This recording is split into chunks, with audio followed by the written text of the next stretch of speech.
आहे बघूया. आणि नाग, तर बघा कसं किती मोठा नाग आहे. आणि मोबाईलच्या इतका जवळ असून सुद्धा तो त्याला पहिला एकच सुचायला लागले की इकडनं दूर जायचं. आणि कसं तो कवर करत करत करत मोबाईलला निघून जायला लागलाय. म्हणजे बघू शकता तुम्ही, त्याला भीती वाटते तेव्हा फोन ओपन करतो आणि कसं झाडावर चढून जायला लागलाय.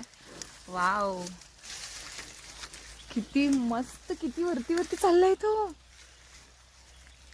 ते बघा कसं त्याला ग्रिप भेटलं की तो वरती जातो. म्हणजे लोक म्हणतात की घरामध्ये येतो हे ते वगैरे.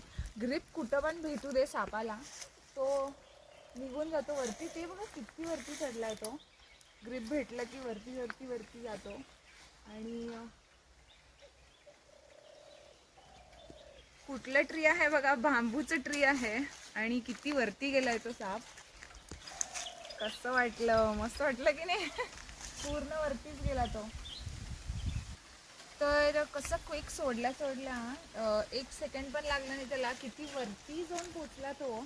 तर तुम्ही मला तुम्ही विचार करू शकता की घरामध्ये पण पायऱ्यांवरती वगैरे टाईम न सेकंड्समध्ये तो वरती चढून जातो. घरामध्ये असू दे किंवा घरामध्ये चांगलं ग्रिप भेटलं पायऱ्यांवरती वगैरे तर तो वरती पण जातो. तर काळजी घ्या. कसा वाटला व्हिडिओ नक्की सांगा. धन्यवाद.